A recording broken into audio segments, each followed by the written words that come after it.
my background was that ever since I was a child, I was obsessed with music, and I was singing in all kind of municipal choir here in Haifa and doing all kind of stuff like that.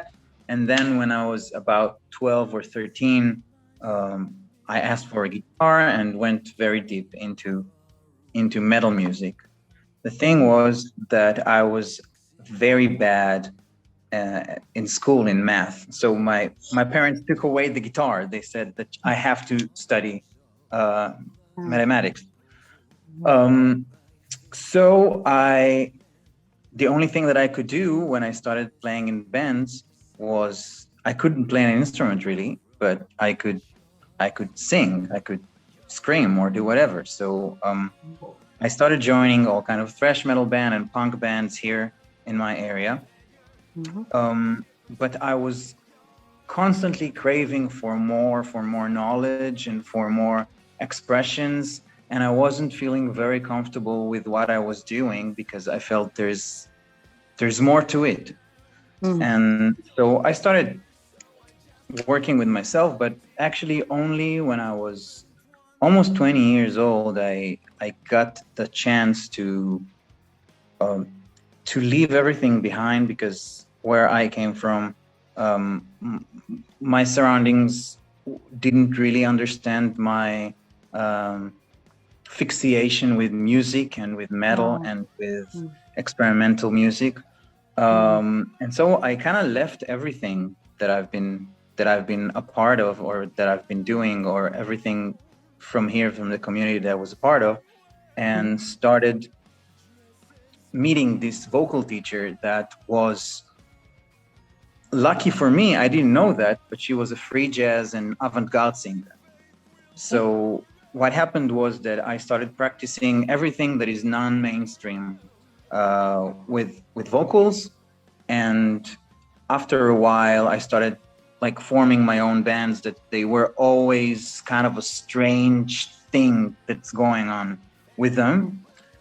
And it was okay for a few years, but then all again, like struggles here and not feeling that I can do really what I want to do made me leave the country actually. And when I was 24, 25, I moved to Denmark. I moved to Copenhagen. Jeg kan lidt dansk, men min udtale er dårligt. I'll keep going with English. This will be safe. I lived in Copenhagen for about almost 4 years on off. I was studying there in the Complete Vocal Institute, and I was working with different artists in Scandinavia and started touring with my art. And then in 2017, I felt like, okay, maybe this is time to go back home and see how it feels. And at the end of the year, I just got a phone call from Tomel, who is the founder of the band of Subterranean Masquerade. And he asked me if I want to meet him and if I want to jam. I knew Subterranean Masquerade from before because I was a teenager listening to what Tomel was doing. So I said, yeah, sure. We met. There was a good click. And I think I ended up in the band because in Subterranean Masquerade, there is a room for experimentation and there's a room for trying new things. And you get the support from the band members to try and to dare do new things and not always go in the same line. We can break wherever we want. So this was very good for my self-expression, and I felt very safe. Yeah, and we became good friends.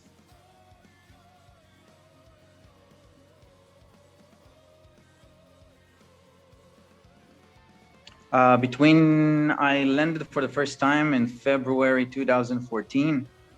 Then I was there for 4 months in a row, and then I started coming in and out. I was living around Nørrebro. I was in Nørrebro most of the time. And then I was there until 2017, like on off for these 4 years. That's not so many years ago. No, and I miss it. I haven't been in Denmark since, and I miss it very much. Yeah. But I never left actually the island. I was never in Jutland. I was only in Chile. So I need to come and see more.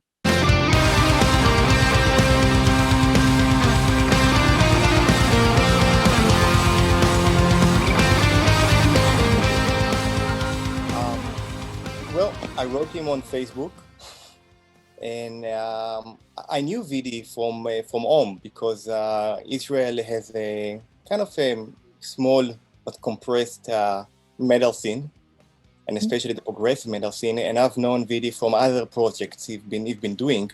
I knew he's not around for a little while, and when I was looking for a singer to go in the band, then I was just going over all the Israeli bands I know, and simply wrote everybody.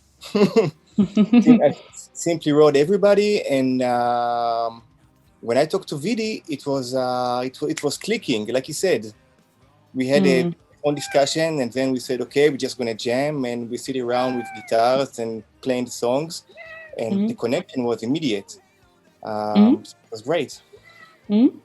But as I said, Israel has a small scene. I'm sorry for the cat. It's a small scene, so everybody knows everybody.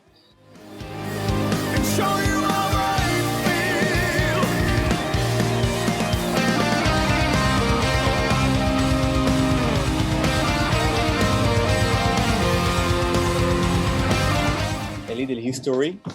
I used to work in an American company called The End Records long time ago, and one of the first album I released as a record label was Green Carnation, Light of Day, Day of Darkness.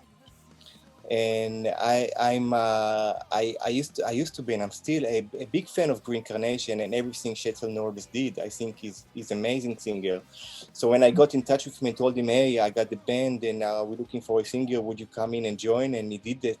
It's amazing, and I love those albums. And when Green Carnation was starting to go back into business again, then it was obvious that he wanted to spend time working with his main band, and we had to make changes. So obviously, when you change something so dramatic as a singer in the band, then there is a big change.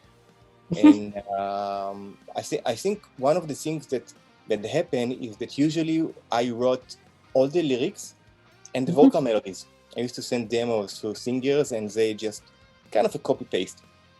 And with Vidi, it's very different because Vidi wrote all the lyrics and the vocal melodies.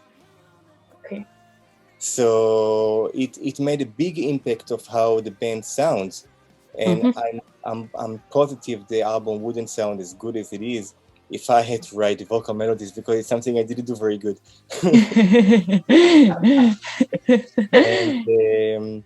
And yeah, so it changes. I mean, every musician you change in the band it's like a family. It's a family member. So obviously something in your DNA is getting changed, but changes are good.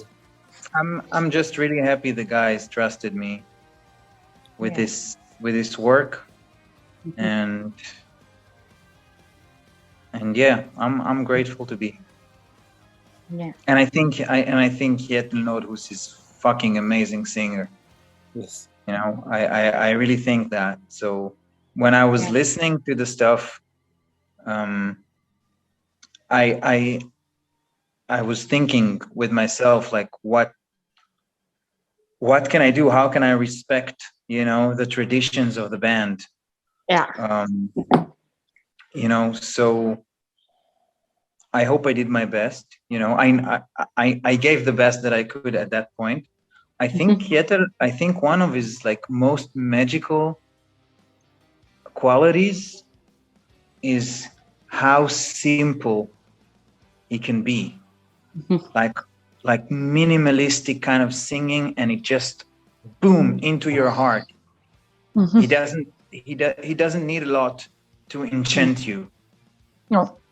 and I love this about him. I've never met him. I really want to meet him, you know, to have some talk with him about how he does what he does. I am much more hectic and much more bipolar. And I and the guys helped me in the production to navigate it into a place that still speaks in a way Subterranean Masquerade. And that's good, because whenever I go completely berserk, maybe it wouldn't be as accessible as what we were trying to achieve in this record.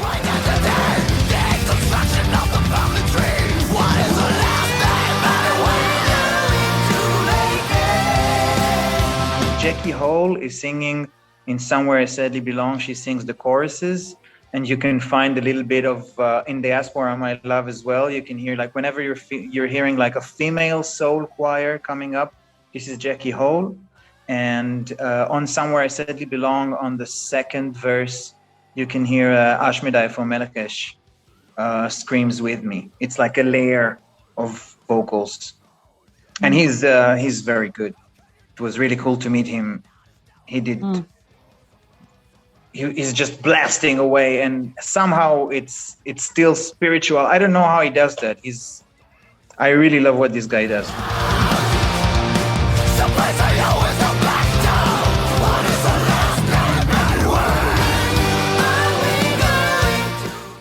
I met Jackie in Copenhagen. She's from the UK. She's from Suffolk. She came for some seminars. We became very good friends. This woman never sleeps. That's crazy. That's crazy. Like, and I invited her to visit me here in Israel, and I asked her if she is willing to come and sing a little bit. And she was like, "Yeah, sure." And the session, she did more and more stuff, and the session was very long. But you know, she's atomic. She never stops. So that was very, very cool to see how she just puts another take and another take and another layer, and eventually sounds like a full gospel choir. She's a good friend, and I'm happy that she's in the album. And with Ashmedai, what happened was that we were recording drums in Fascination Street in Stockholm. And while we were doing the drums, it was Matan Shmueli from Orphaned Land on the drums, and Tomer was there with David Castillo, and I was sitting at the back filming it. Like, we're gonna have a documentary later this year that comes out about how we made the album, and I was just filming, and then suddenly I realized that, you know, we are accomplishing our dreams.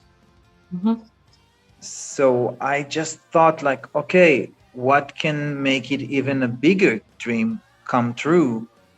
And I always wanted to meet the dude from Melakesh, you know, because he's not always living in Israel. Most of the time he's in the Netherlands and Germany and stuff like that. So I wrote him like, would you mind recording this song? And I wanted him specifically for Somewhere I Sadly Belong, because of what we talked about, like the dedication to everyone in exile, and he has such an interesting history, this person. So I really wanted someone that can, you know, sing the lyrics and know even better than me what they mean. And he said yes. And then he said that he's in Jerusalem. Okay. And I was like, okay, that's cool. We landed, we came back from Stockholm, and I called him and I was like, let's do it. And he said, cool. And then actually the entire session was in the middle of the night, like on a neighborhood between West and East Jerusalem, like on the border. And he came in the middle of the night, and he just, you know, he just screamed his lungs out. It was Whoa. super cool. The dude was super nice, and now we're friends actually, and we're talking quite a lot, and I really like him. I think he's a really cool person. I think that it was really cool of him, like the spirit of rock and roll, to say, yeah, fuck yeah, yeah, let's do it. Middle of the night, Jerusalem, I'm coming to scream. That's well, that's really cool. It is. Yeah, I thought it's awesome, and I'm really happy as well. Like Jackie, I'm just very happy that he's in the album. I think that's a really good memory that I have now from this experience. Yeah, interesting. He has a terrifying vocal, like he's gonna eat you. Yeah. Yeah. Yes. He is, and he really knows how to refine it, like the way that he's terrifying you.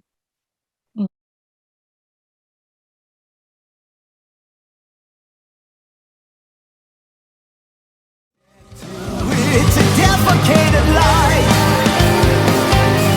a halo that commands me. My failure to truly come home.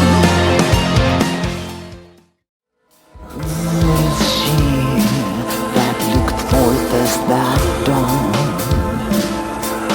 fair as the moon.